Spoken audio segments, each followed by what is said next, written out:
بولیں مرتجز۔ یہ کون سا گھوڑا تھا؟ مرتجز یمن کے بادشاہ نے میرے حضور کو تحفے میں دیا تھا۔ پھر حضور نے یہ گھوڑا مرتجز حضرت علی کو تحفے میں دیا تھا، اور پھر جب علی کی میراث تقسیم ہوئی تو یہ گھوڑا امام حسین کے حصے میں آیا تھا۔ سمجھ گئے نا؟ یہی مرتجز، اور اس کی عادت تھی کہ جب اس پہ حسین سوار ہوتے تھے تو ہواؤں سے باتیں کرنے لگ جاتا تھا۔ ایڑ لگانے کی دیر ہوتی تھی، یہ ہوا سے بات کرنے لگ جاتا تھا۔ آج حسین بیٹھے، مرتجز کو ایڑ لگائی، آگے نہیں بڑھا۔ دوسری بار آپ نے اشارہ کیا، پھر نہیں بڑھا۔ 11 مرتبہ میرے حسین نے گھوڑے کی لگام کھینچی اور ایڑ لگائی۔ 11 مرتبہ جب گھوڑا آگے نہیں بڑھا، میرے حسین کہنے لگے مرتجز ٹھیک ہے، مجھے معلوم ہے تو 3 دن کا پیاسا ہے، تو نے بھی 3 دن سے پانی نہیں پیا۔ کہنے لگے میں علی کا بیٹا ہوں مرتجز، ہم جانوروں پہ بھی زیادتی نہیں کرتے، اگر تجھے نہیں جانا نا تو تیری مرضی ہے، اور اگر جانا ہے تو پھر جلدی چل۔ دیکھ میری زینب بھی کھڑی ہے، شہربانو بھی کھڑی ہے، ام رباب بھی ہیں، اب یہاں ٹھہرنا اچھا نہیں ہے، مرتجز جلدی کر۔ جب آگے نہ بڑھا، اللہ اکبر، میرے حسین نے لگام چھوڑی اور فرمانے لگے مرتجز تیری مرضی ہے، لے میں تجھے اجازت دیتا ہوں، چاہے تو نہر فرات جا کے پیاس بجھا لے، چاہے تو شہر مدینہ چلا جا، جہاں جائے تیری مرضی ہے۔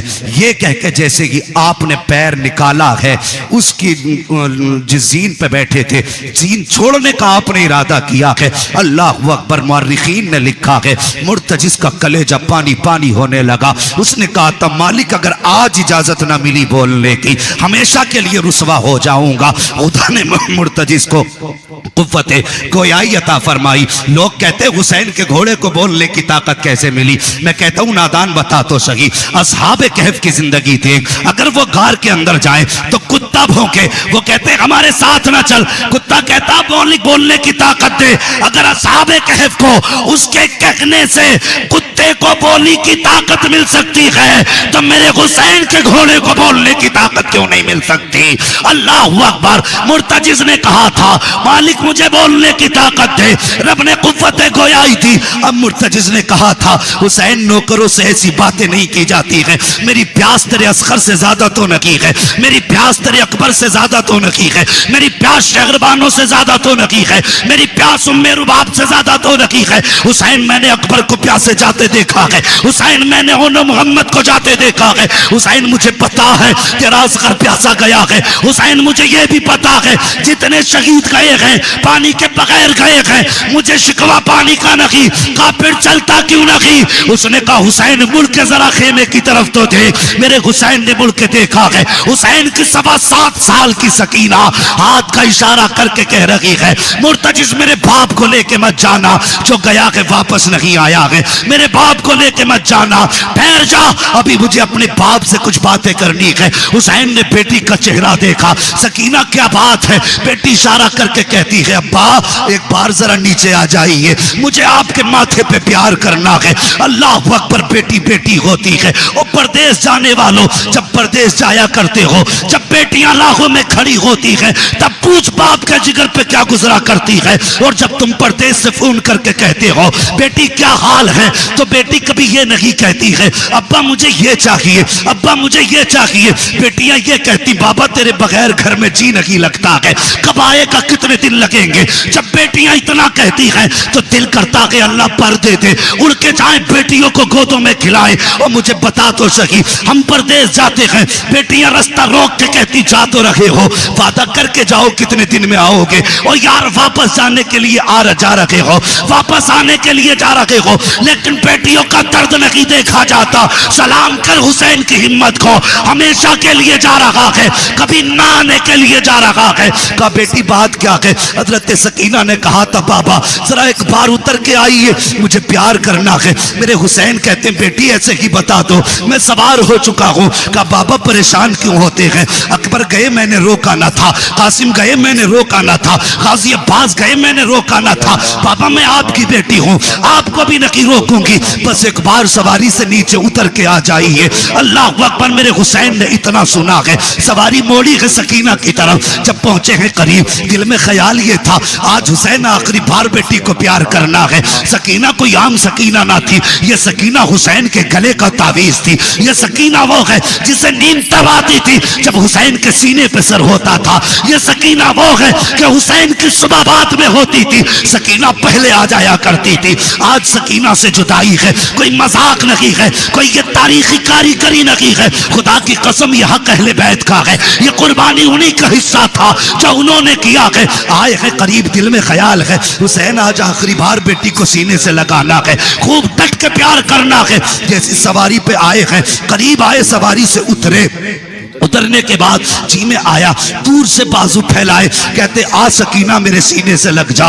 اللہ اکبر. بیٹی ہو تو پھر ایسی ہو جیسے حسین نے بازو پھیلائے, آ بیٹی میری سینے سے لگ جا. حضرت سکینہ کہتی ہے بابا صبح سے لاشیں اٹھاتے اٹھاتے آپ کے بازو تھک چکے ہیں, بابا میں آپ کی بیٹی ہوں, اپنا بوجھ اٹھا کر کے آپ کے بازوؤں کو تھکانا نہیں چاہتی. اے میرے باپ, اگر میرا قد اونچا ہوتا تو میں یہ تکلیف بھی آپ کو نہ دیتی. اللہ اکبر. بیٹیاں کیسی ہوتی ہے. حضرت سکینہ کہتی ہے بابا اگر میرا قد اونچا ہوتا تو میں آپ کو یہ تکلیف نہ دیتی. بیٹی کون سی تکلیف؟ کا بابا بس ایسے جھک جائیے جیسے نماز میں رکوع کرتے ہو.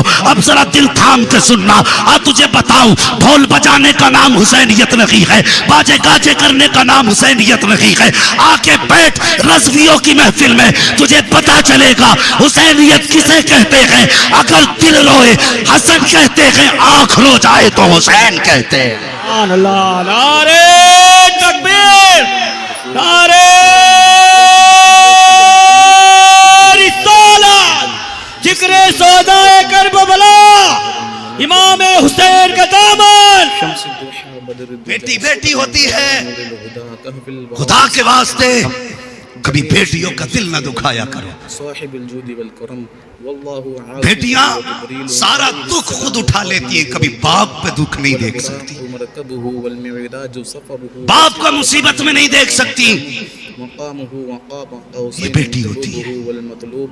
وہ تم نے نہیں سنا, ایک باپ نے اپنے چاروں بیٹوں کو 4 میلے نام کر دی اور بیٹی کو کچھ نہیں دیا تھا, کچھ بھی نہیں دیا. 10 سال ہو گئے, کبھی بیٹی کے دروازے تک نہیں گیا, بیٹی کے دروازے تک نہیں گیا. 10 سال کے بعد وہ ہمیشہ کے لیے کوئی یہاں نہیں, مرنا بعد میں بیٹیوں کے حق پہلے رہ جائے, ورنہ اللہ کروٹ لینے کی جگہ نہیں دے گا قبر میں. یہ یاد رکھنا, بیٹیوں کو لوارث کر کے مت جانا. کچھ بھی نہ دے سکو, کم سے کم اپنی حویلی میں ایک کمرہ ضرور دے کے چلے جانا, تاکہ تیرے مرنے کے بعد بیٹیاں آئیں تو کوئی انہیں دھکا دے کے نہ نکالے, کوئی ہاتھ پکڑ کے نہ نکالے. خدا کے واسطے بیٹیوں کو ایک کمرہ ضرور دے کے جانا. 10 سال کے بعد اس کے درد اٹھا باپ کے, جس نے 4 بیٹوں کو 4 میلوں کا مالک بنایا اور بیٹی کو پھوٹی کوڑی نہیں دی. ہاسپٹل لے کے گئے, چیک اپ ہوئے, ڈاکٹر نے کہا تیرے گردے خراب ہو چکے, کڈنی, سمجھتے نا گردے, کڈنی فیل ہو گئی. اگر جینا چاہتا ہے تو کڈنی پڑی. پیسے والا تھا, گھمنڈ تھا دولت پہ, کہنے لگا جتنی چاہے دولت لے لے, دوسری کڈنی ڈال دے. اس نے کہا نہیں سیٹھ جی, کڈنیاں پیسوں سے نہیں پڑا کرتی. کہا پھر کا کوئی تیرا اپنا دے گا تبھی تیری کڈنی پڑے گی. اس نے کہا اللہ نے 4 بیٹے دیے, ساری زندگی بیٹوں کے نام کر دی. بلایا بیٹوں کو, سب سے پہلے اس نے بڑے بیٹے سے کہا بیٹے میں زندگی کچھ اور جینا چاہتا ہوں, ایک کڈنی دے دے. اس نے کہا ابا جی میں اپنی کڈنی دے کے اپنی زندگی برباد نہیں کر سکتا. آج باپ کو پتا چلا کہ اس نے کیا کھویا. 4 بیٹوں نے منع کر دیا کڈنی دینے سے. ڈاکٹر نے کہا کہ اگر یہی کڈنی دیں گے تیرے اپنا خون والے لوگ تب تو بچے گا، ورنہ نہیں۔ جب بیٹوں نے انکار کر دیا، بڑا ناز تھا اپنی دولت پہ، کہنے لگا یار اندر لے چل، اب زندگی ہوگی تو بچ جاؤں گا ورنہ مر جاؤں گا۔ بیٹے چھوڑ کے چلے گئے، ہاسپٹل کے اندر گیا۔ ہاسپٹل میں کوئی بھی بات ہوتی ہے، بات گھر تک آ جاتی ہے، بات چلتے چلتے گھر تک پہنچی۔ گھر رشتہ دار آ رہے تھے خیر خبر کے لیے، بات ان کے ذریعے بیٹی کے گھر تک پہنچ گئی، جس کے گھر یہ 10 سال سے نہیں گیا تھا۔ سمجھ گئے بات؟ سمجھ رہے ہیں نا؟ وہاں بات پہنچی جس بیٹی کے گھر یہ 10 سال سے نہیں گیا تھا۔ بیٹی کو پتا چلا باپ زندگی اور موت کے بیچ میں گئے، بھائیوں نے گردہ دینے سے انکار کر دیا گیا۔ اور یار اس کی گود میں 6 ماہ کی بچی تھی، سینے سے لگایا، جیسی سنی ہاسپٹل تک 150 کلومیٹر کا سفر طے کر کے آئی ہے۔ آنے کے بعد ڈاکٹر سے کہتی جلدی کر، فلاں نام کا مریض جس وارڈ میں ہے اس کے جا کر کے میری کڈنی ڈال دے، میرا گردہ نکال جلدی سے اس کے ڈال۔ اس نے کہا تو کون ہے؟ کہا یہ نہ پوچھ کہیں دیر نہ ہو جائے، کہا نام بتا کے بعد میں پوچھ لینا، پہلے جلدی کر میرا گردہ نکال۔ بچی نے اپنی کڈنی دی ہے، گردہ دیا اپنا، دینے کے بعد جب کچھ دن کے بعد بچی ٹھیک ہو کے جانے لگی، ڈاکٹر نے کہا بیٹی ذرا ٹھہر تو صحیح، تو جا رہی ہے؟ کہا ہاں۔ کہا جاتے جاتے نام تو بتا کے جا۔ اس نے کہا نام کا کیا کرو گے؟ کہا اگر مریض نے پوچھا کہ مجھے کڈنی کس نے دی ہے تو کس کا نام بتاؤں گا؟ کہا کوئی ضرورت نہیں ہے نام بتانے کی۔ کہا نہیں بیٹی کم سے کم پتہ بتا کے چلی جا۔ اس نے کہا پھر اگر پوچھنا کی ہے تو جلدی کر کاغذ قلم دے۔ بچی نے کاغذ قلم لیا گئے،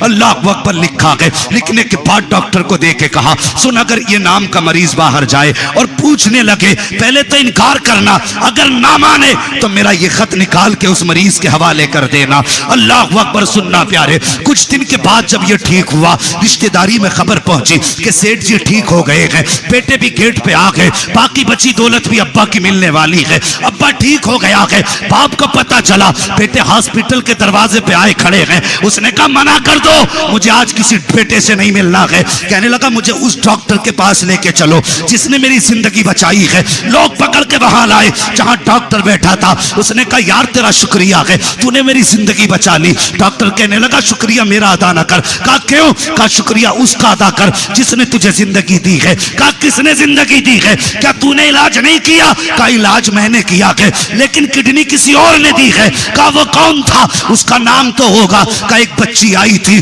نام نہیں بتایا ہے۔ کہا پتا تو بتایا ہوگا۔ کہا پتا بھی نہیں بتایا ہے، یار کچھ تو بتا کون تھی؟ اس نے کہا یاد ہے، ایک خط دے کے گئی ہے۔ اللہ اکبر کہا جلدی کر۔ جیسے اس نے وہ خط نکالا، مریض کو دیا، اس نے پڑھا ہے۔ سیٹھ نے جیسی لکیر پہلی پڑھی ہے، پہلی لائن پڑھ کے زمین پہ بیٹھ جاتا ہے، چیخ مار کے رونے لگتا ہے۔ ڈاکٹر نے کہا یار بتا تو صحیح اس میں ایسا کیا لکھا ہے؟ اس نے کہا ڈاکٹر تو نہیں جانتا ہے، یہ جس نے خط لکھا ہے وہ میری بیٹی ہے۔ کہا لکھا کیا ہے؟ کہا سن اس میں لکھا ہوا ہے اے میرے باپ، ایک کم مراد بیٹی کا سلام ایک باپ کی بارگاہ میں قبول ہو۔ اے میرے باپ مجھے پتا نہیں ہے، 10 سال میری شادی کو ہو گئے ہیں، آپ مجھ سے کس بات پہ ناراض ہیں؟ مجھ سے تو کوئی خطا بھی نہیں ہوئی تھی، 10 سال ہو گئے تم میری دہلیز تک نہیں آئے ہو۔ اے میرے باپ ہر سال عید آتی ہے، دنیا چاند دیکھنے کے لیے چھت پہ چڑھا کرتی ہے، لیکن تیری بیٹی اپنا چاند دیکھنے کے لیے گھر کے دروازے پہ آ جاتی ہے،